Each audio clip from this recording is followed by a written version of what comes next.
Hello and welcome, David Baker. Welcome to the Wisdom for Life podcast. We're glad you're here. We want to give you wisdom. Wisdom is knowing what to do and having the power to do it in every way. And so I have a friend and a guest today, Miss Maria Crane. Good to see you. How are you? Great. It's great to be here. All right. We are friends. Now, you live where, Miss Crane? Well, I live in Santa Rosa, California. Been there, was born and California. raised. Yep. Born and raised there? Yes. I'm born and raised there. So we live in Tennessee. So we get to do some coaching together, some books and helping people together. And we became friends years ago. And they were coming through Tennessee, her and her husband. They stopped in to see us, and we sure enjoyed that. What a blessing that was. And so tell us what you have done, you and your husband, and then what you do. Well, both Stephen and I, he's a retired physician, we do wellness coaching. So we work with people's mindsets so that they can eliminate chronic illnesses and excess weight and really renew their minds and restore their health. Amen. Boy, how important is that? We only get one body in this life, and if we don't take care of it, we will greatly limit what we're able to do for God. I've said often, if I did not know for sure God wanted me to be a pastor, I would either be in health and wellness, because so many people can't serve God because their bodies are falling apart, or I would be in Christian business trying to fund the ministry, because so much ministry cannot be done because the funds aren't there to do it. And so I get to do a little bit of all of that. So they've got a great program. If they're interested in connecting with you guys, by the way, Dr. Crane's a great guy, caring heart, great mind, and do a wellness program. Where would they go to check that out? Just www.cranetransformationcoaching.com. CraneTransformationCoaching.com. So there are a lot of programs out there, a lot of health coaching programs out there, and some are good and some are not, and some are okay. But how about doing one where you have a real doctor, like a real doctor that's there to help you? So, and I can vouch for them. They're great people. You guys just got back from a trip. It was fun watching that. Where'd you guys get to go? What'd you get to see? Well, we went to Croatia and Italy, and that was wonderful. And that we did some videos there too for our wellness, because we realized that, yes, you mentioned we only get one body, and we say your health is really your greatest wealth, and you need to invest in it and take care of it so you can go on those trips. And we were climbing up, 500 stairs to go see caves and things, and you want to be fit and healthy so you can travel. At least we do. That's an Awesome. important thing we have. So yeah. Now that is great. Super. All right. So our topic for today, last week I set it up a little bit and talked about the Protectors Club, a anti-bullying program that puts a Christian club in a public school working through the football team. And that's more junior high and high school. And when Maria and I were talking, boy, a year or so ago about this, she told me her idea and thought and what she does. So they together do the wellness coaching, but what have you done in your life and what do you do? Well, I've been a teacher for over 40 years. I've taught various grade levels all the way up Over to wait, over 40 years? Did 40 did years. they I'm that do old they now. let you do they let you start teaching when you're 10? I mean, what how do they do that? I started at 21. So yeah, I started at 21, got my credential. I went to Berkeley and then San Francisco State, got a credential. I actually worked at a Christian camp. I kind of avoided teaching because both my parents are teachers, and I thought, how boring if I just follow suit. But then after working with kids at camp, I realized I really like kids, and got a job as a teacher's aide to test the water. And then I got my credential and been doing it ever since. So I Awesome. really love the energy of kids and being creative and watching them grow and mining out treasure in them. Beautiful. So what age do you mostly teach, and what is a problem that you saw in that age that you got to Yeah. help with? Well, I ended up teaching K through 6 the last few years. And right now I actually substitute. So I go into different school settings. I've been in a lot of Hispanic schools. And really, I've kind of come to see the decline in the social skills of students, and really kind of tackle the bullying issue from the perspective of watching kids come in from recess. They're angry. They're supposed to get out math books or reading and do school assignments, but they've just had a feud at the playground. And so I've really started teaching kids how to wash their hearts, how to express forgiveness, use tools, and kind of really help them to reconcile with one another and practice forgiveness. Even in the public school setting, I call it washing your heart. They seem to understand that. I've seen some amazing stories of whole classrooms getting reconciled, and bullied kids forgiving, and bullies being forgiven. And it's really been amazing. I had one Awesome. fourth grade girl come up and tell me that she had carried a grudge against another student for 2 years. She had tears in her eyes, and she was Wow. saying, "Thank you, Mrs. Crane. I don't feel that grudge in my heart anymore." And so I feel like it's so important to clear kids' hearts for their learning process, but also, I've done studies on these mass shooters. They've done a 60-year study in the Department of Justice, and they all have three things in common: childhood trauma, early bully incidents, and socially isolated. And so I feel like if we can get to kids early enough and teach them how to process grief and hurtful experiences, how to express forgiveness, how to truly reconcile, that we can eliminate some of this horrific crimes where they end up either inflicting self-pain, taking their own lives, or hurting other people. Because it's just, it's an everyday occurrence almost here in America, and it's got to stop, really. And it starts, we got to Absolutely. start. So, yeah. Absolutely. Those school shootings usually happen in a high school, but the bullying problems did not start in high school. They started literally on the playground in kindergarten, first grade, second grade. And what a great thing to be able to fix and help them at that time. So tell me, give me a scenario, what you would do. You have a situation in school and they just came back from recess and you saw, watched, heard what happened. Take us through a scenario, play that out, show us what you do. Well, I had one where they just come in from recess. Again, it was a fourth grade class, a boy named Roy. The kids, we were having a discussion, the kids kept referring to him, and he knew he was being talked about. And he just literally slammed his hands on the desk and said, I know you all hate me. I hate this school. And I thought, oh boy, we got a big situation here. I literally prayed, Lord, I need wisdom. What do I do? I had the kids clear their desks, and I talked about first, to try to get some empathy. I talked about my own experience being bullied for being the fat kid. And I said, how many of you felt rejected at some time in your life? And I got them to raise their hand and share kind of short scenarios of their own rejection. I said, that doesn't feel good, does it? Just to build, again, that compassion, empathy. And then I talked about how our hearts get dirty too. Just like our bodies, we take showers, brush teeth, we need to clean our hearts. And I kind of elicited from them what things dirty our hearts. So I wrote it up on the board, drew a heart, and they'd say meanness, unkindness, jealousy. And so we had this heart filled with stuff. And I said, well, how do you get rid of all that stuff? How do you actually wash your heart? And they had some suggestions. And one kid actually said, you have to ask for forgiveness, and say, let's do that today. And so I asked Roy if he trusted me to come up and run the class. And then I told the kids it was going to take a lot of courage, but if they had done something to hurt Roy, if they would come up, look him in the eye, and ask, not just say, I'm sorry, but say, please forgive me for, don't say the unkind name, but for calling you names or hitting you or rejecting you. Be specific about what you're asking for forgiveness. And I had to fight back tears. So I watched. I got him now, just hearing, hearing the story. I watched 21 kids come up and asking for forgiveness. And then I had them either do a handshake or a high five as a symbol of peace. And at the end, I said, Roy, a lot of times hurt kids hurt back. Do you want to say anything to the class? And he asked the whole class for forgiveness. And I emphasized to the kids, just like we don't brush our teeth, once a week, this is a daily thing. We need to wash our hearts daily. They get dirty. And after he asked the whole class for forgiveness at lunchtime, it was the greatest joy to watch him go out and play with the kids. And, I saw him actually a month later when I subbed at the school, and he said, he got it. He said, Mrs. Crane, I wash my heart every day. And he really ended up becoming later a peer leader at student government in high school. And I just feel like that kid got spared. Wow.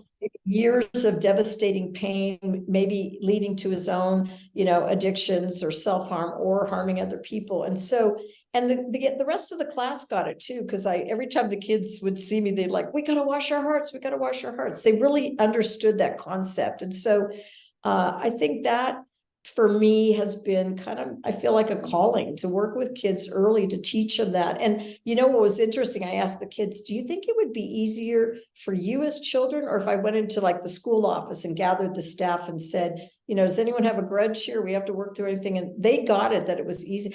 easier for them. They can be mad as heck at recess and best friends by lunchtime. And sometimes adults, in fact, several of them shared they knew adults that carry grudges to their graves, that don't talk to each other. So I'm on a mission to get people to forgive early, process grief in healthy ways so they don't carry these things and end up, like I said, either diminishing their own heart's capacity to give and receive love, or being trapped in pain, or hurting other people through it.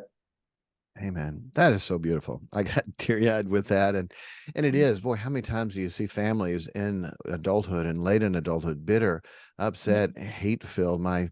They're passed away now, but my wife had 2 aunts that wouldn't talk to each other forever. And you hear the story, it's like, what? Really? Yeah. It was the simplest thing. It was about some recipe.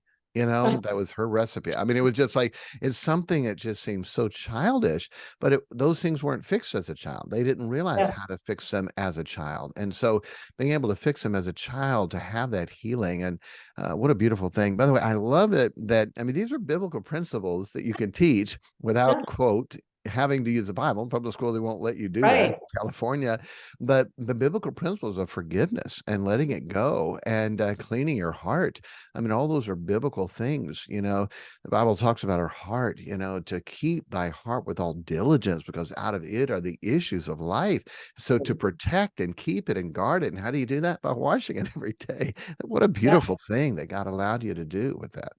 And it's what you talked about. Nelson Mandela said it well when he said it's easier to build children than repair adults. Yeah. And I know my own life, I needed a lot of repair work, because it's like jackhammering through cement, some of our self-concept. And as children, those first 5 years are critical, in the first 10 years, to develop all of our self-concept. And it's like writing on the hard drive of our soul and spirit. And so all the words spoken to us. So if we can get to kids earlier, they're not going to need so much repair work later on. And I do something in the classroom too when I teach, where we have circle time. And I've done this with teachers too. I've trained teachers, and it's really wonderful to watch, where we go around with an icebreaker or something, what's your favorite flavor of ice cream? Then we do what we call I'm sorry and thank you time, so that they can, on a daily basis, either show appreciation for someone or ask for forgiveness.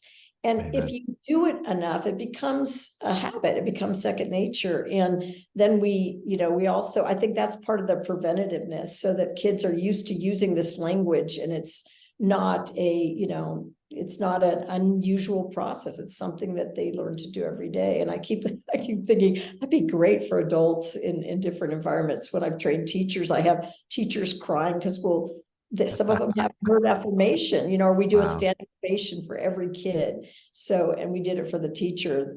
This one training I did in Los Angeles, I said, which teacher needs encouragement? They all pointed to one woman, and she was about to cry because she really didn't know how her colleagues felt about her, and they got to express affirmation. So I feel like that's really preventative too, because it's building each other up. It's doing what scripture says, encourage one another daily in Hebrews 3:13. So we're not hardened by sin's deceitfulness. So I think that daily encouragement goes a long way to prevent things, and to really teach kids and adults how to use their words in powerful ways that are helpful. They are so powerful. I love the verses, iron sharpeneth iron, so a man sharpeneth the countenance of his friend. What a beautiful thing. I don't remember exactly where this was found, but it says the carpenter encouraged the goldsmith. And so you got people working together, and hey, you encourage somebody else. What a big deal that is. One of my favorite verses in Proverbs, the Bible says, as a fining pot for silver and a furnace for gold, so is a man to his praise.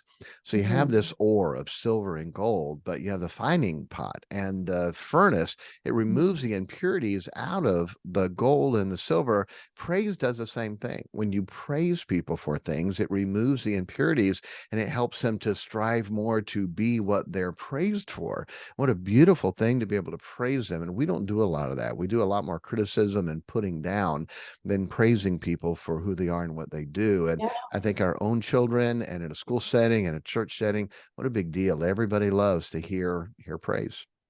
And that really was a part of my story, because I was the fat kid, and I'd sit on the bench alone, feeling sad and lonely, wondering what it was like to have a friend. And then one day my teacher, she invited me to stay in a recess. She gave me a brand new box of crayons and she said, Maria, you're special and you're an artist. And she praised me for everything I drew.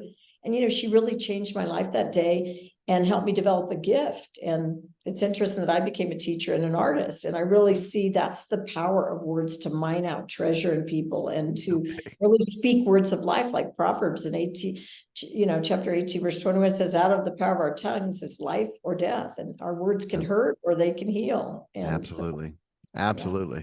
All right. Big question, Miss Maria. So what are you going to do with this? Okay. You got this great truth. You got this. It's simple, profound. God's given it to you. So are we seeing book? Are we seeing a speaker's tour? Are we seeing a coaching program? And if people want this, need this, who do you want to connect with? How do you want to get this truth out? Well, I am naming the project Start with One Heart, because if we can change one heart and prevent it from that filled up with unforgiveness, bitterness, then and release them, that's powerful, like I said. But I really would like to work with teachers, because they have to be trained in it to use the powerful exercise of circle time, but actually making time in the daily schedule for kids to process their emotions and to express gratitude and forgiveness. So I'd like to get into school systems. I have written a children's story called Silver Song. It's on YouTube. It can be ordered through Barnes and Nobles, and it has a collection of songs with it about forgiveness, about how special each kid is. And so my heart is to get into school districts, to train teachers so that they can implement this in their classrooms, really across America, because I feel like this is as essential as learning the writing, the arithmetic, all of that. This has to be done, because I've watched kids, they're just not ready for learning when their heart is trapped in all this pain. And so it's preparing them for learning life lessons. These are life skills they're going to take their whole life. That is beautiful. So if somebody wanted to be a part of this, when you put this out, is there email address, website, any place for them to go where, when you are rolling this out, where would they go for that? They can just go to my website, mariacrane.com. They'll see my children's book and they can connect with me there and we can talk further, because I would like to I'd love to do schools, but of course I'd love to do corporates too, because I remember attending a Dave Ramsey EntreLeadership training, and he said too, he doesn't allow any gossip and no tearing down as company. And you're warned once, and then if you continue, you're out of there. And I thought even adults really need a place. So there's so much, they're unhappy or complaining to one another. And there really needs to be a place for people to clear the air and even express regular appreciation and really build each other up. So to me, it's a life skill that has to be implemented in every arena.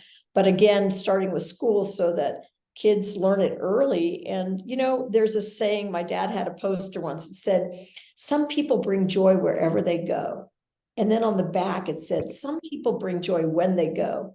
And I always want to be in that first category. I want to be one that people say, good, she's here. She always has an encouraging word, or, she makes me feel good about who I am. And it's that whole thing. Maya Angelou said, people don't really care what you know until they know you care. And I think in the end of our lives, it's not going to matter how big our homes were or how big our bank account was. But what's going to matter is how we made others feel with the kind words we spoke and how well we love them. And that's really how we change lives, just like my teacher changed mine. That is so powerful. All right, mariacrane.com, MARIACRANE.com. And get on that, be a part of it. Use what you've heard today in your life with your children, in your school. By the way, I could see that being so well used in corporate, and bringing in a, quote, kindergarten teacher to help them to clean their heart and to praise and encourage and have circle time and fixings, because boy, how many workplaces are so dysfunctional because of that. We had a couple, the tragic story, true story, and just tragic. Couple we had reached, they got saved, and kids started coming on a bus route, and then the parents got saved and they started coming, and big group of people, and great people, loved them. And kids were getting older in school, and he worked a good job, and they didn't need the money, but she wanted to stay busy and do something, so she went back to work and found this factory she was working at, every day she would come home negative, downing marriage, downing her husband. And the husband found out that all the ladies that work there, they're all divorced, they all hate men, and all they did all day long is gossip and tear down men, how bad men are. And he's like, we had a good marriage, we didn't fight, we didn't have problems, we raised our kids. And every day it's just hate, hate, hate. And it got worse. He ended up leaving church, and I didn't get to help him. He'd come back to see me every once in a while, just in my office, and sit down. And he said, man, it can't get any worse. I said, look, don't say that. It can. You have got to get her out of that. You have got to get some help and counsel. And the wall went up toward me, and I didn't get to help him. And a couple years later, I heard in the basement of their house, he had it, and he put a shotgun Oh, under his head.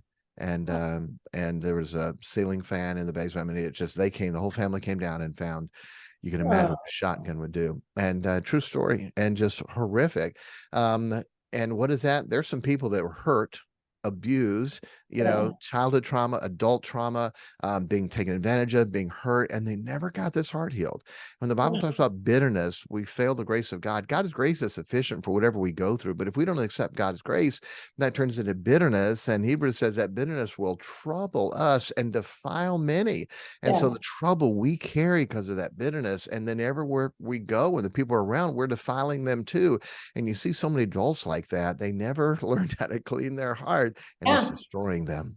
And it's the atmosphere. I really want to create, whether it's a work environment or a class, a culture of honor where people are honored. And doesn't mean you don't have conflict. It's a part of life, but you learn how to Absolutely. process in a way that honors one another, come to agreements. I've always had a vision of businesses where nobody leaves with anything towards anyone in the heart. Can you imagine if you didn't walk out the door, Amen. you resolved everything, so it didn't carry over? Because even as the Bible says in Ephesians 4, if you give anger, if you go to bed on your anger and you didn't resolve it, you give the enemy a Yep. foothold in your life. And I just think how many people go, whether it's Absolutely. angry at a coworker or a classmate or a parent, this has got to be a regular part of life. Just like we take showers and we brush our teeth, we need them. Like Proverbs 4:23 says, above all else, guard your heart. It's the wellspring of life. You mentioned that. And people aren't guarding their hearts, and it's getting them into trouble, and it's breaking down relationships. So it's essential. I feel like I'm the heart teacher. Yeah, That's the important part of our lives that often it doesn't is. get the attention it needs. It is interesting. You talked about that, how Satan gets a stronghold in Ephesians. 2 Corinthians 2, this verse says, lest Satan should get an advantage of us. Huh? How does Satan get advantage of us? For we are not ignorant of his devices. Okay, what is that? How is Satan going to get advantage over us? Look at the verse above. It says, to whom ye forgive anything, forgive I also. And to forgive it in the person of Christ. When we don't forgive, we are giving Satan an advantage over us. And I explain that if you look at two boxers or two mixed martial artists, they give us called the tail of the tape. And the advantage goes to who has a longer reach. This Muhammad Ali had an 80-inch reach. Some other boxers had a 70-inch reach. That's 10-inch reach. You could hit the guy. He could have been swinging and hit you from that direction. So that advantage, if we do not forgive others for Christ's sake, Satan's going to have an advantage over us. That bitterness is going to destroy people.